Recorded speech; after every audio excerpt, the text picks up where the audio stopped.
Eugene, it's always disappointing when you put so much effort into something and it doesn't work out the way you planned. Um, what, any excuses, anything that you can put your finger on? Definitely no excuses. Yeah, definitely no excuses, and yeah, extremely disappointing. Like I've been involved in a lot of total fights, and um, obviously many of them we've managed to win, but then there's definitely been some that we haven't been able to be successful, and they do stick with you. I think they'll stick with me for the rest of my life, to be honest. It's yeah, and it's just like it's testament to just how difficult it is, how difficult it is firstly to get there and then to become the best in the world at this sport is just as difficult to become the best in the world at anything that you're trying to achieve in life. So yeah, extremely disappointing. No excuses. Got outplayed.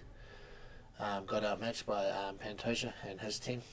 Um, yeah, you have to give respect to where respect is due. So for us, Um, uh, obviously, we have to get back to the drawing board. It's the only positive thing that you can really take from a loss is that you can go back and analyse everything, and you can figure out where the mistakes were made, going right back to the start of camp,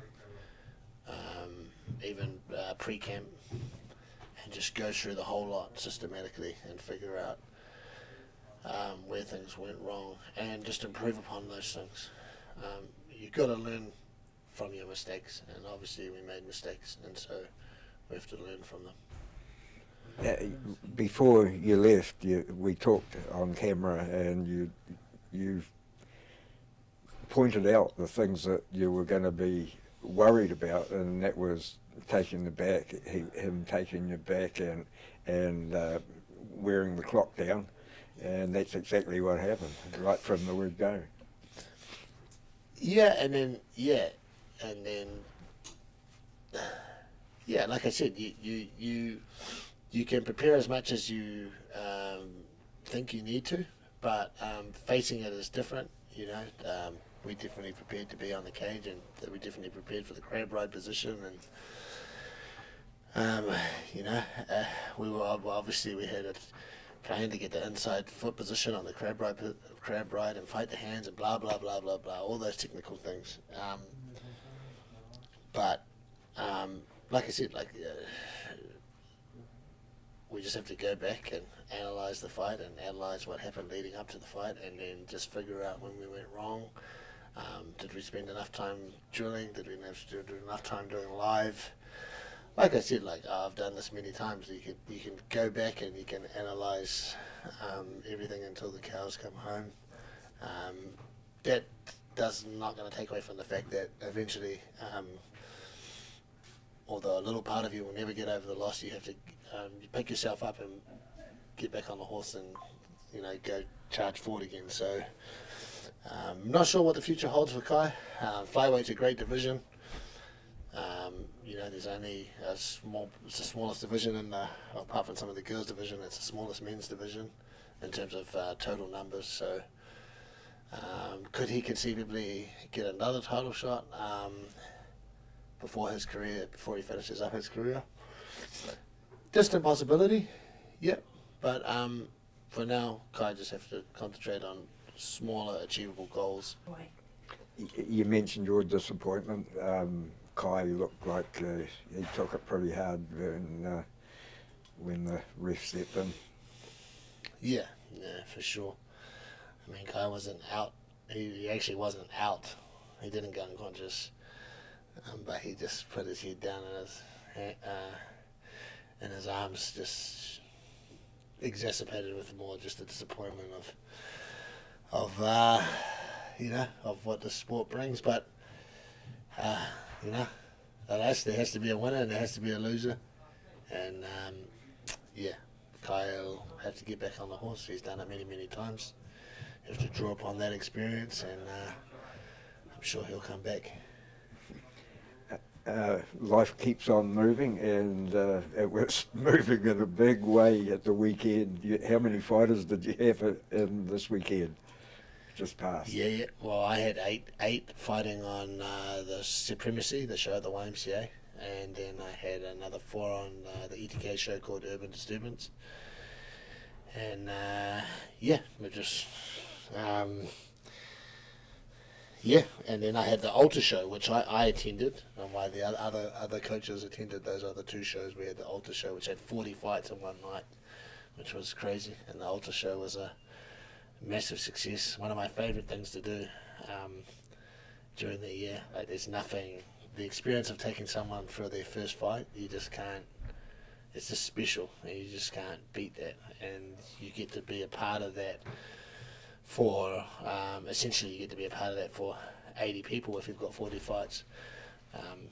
That's one of the kind of things that I love selfishly about the Altar show, that experience I get to share with them. And then obviously Supremacy, I think we did pretty good, and then Urban Disturbance we did pretty good. Capri fought a tough girl that she'd already fought in King of the Ring, and I think it was a split decision, so there was nothing that separated them. I think in the last fight there was nothing that separated them, so just good experience for Capri. But yeah, just I think, like I've said, since the season started, which is normally late January, early February, when the first fight show happens in New Zealand, we've had a show on somewhere in the world every single weekend except for one, and that was just before Kai's. I had a weekend off, but every other weekend other than that we've had someone on. I think MMA fights, I think we've done just over 50 MMA fights this year, and yeah, only God knows how many kickboxing and boxing fights we've done as well. So and I wouldn't. When you get to this level, I mean, I don't even know. Like, when you're a small outfit, like you always kind of, like you can savor the moment a bit more. But when you just have that many fights, you just got to like move on and prepare for the next one. Move on, prepare for the next one. I mean, we don't even post anymore. There's fights happening every weekend. We don't even post about them anymore. Normally you post and you say, hey, get to this, or you post, hey, guys did really well, but when you get to this point, it's just not even, it's just too busy. It's just not even worth it. It's a big machine. It's a big machine, you just move on. You're trying to, it's all about efficiency and making a machine work with a higher volume, so all efforts go into that. Talking about moving on, what's coming up next as far as the UFC and the top fighters? I'm sure we'll have someone on in Perth, which is in September. Izzy's back regularly training. Hooker's still got his hand's still not fit enough to train, but I've seen him out there. Every day he's doing what he can, which is kicking and kneeing, and he can use the other hand. Kaima's obviously just come off. Carlos is just making his way back into light training because he still can't do everything because of the surgery that he's had. And then obviously Navajo probably be in Perth hopefully. And then I got all the road to UFC, got Aaron and Lawrence, and then there's some other guys that have some opportunities later in the year. I don't even know if I can talk about them. They might have been announced or rumoured, whatever. I'm not going to say anything official, but there's plenty going on internationally and locally. Rongzhou was obviously eyeing up Shanghai, which is coming up within the next 7 to 8 weeks. And then Chi Bin's here as well, another very good Chinese fighter.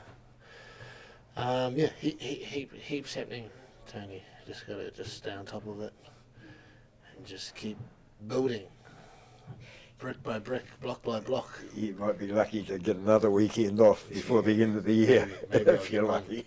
Hey, Tony. Thanks for the catch up, mate. All good. Thank you. Pleasure. All good, Tony. Thanks for that, mate. No worries, mate. I'll get back.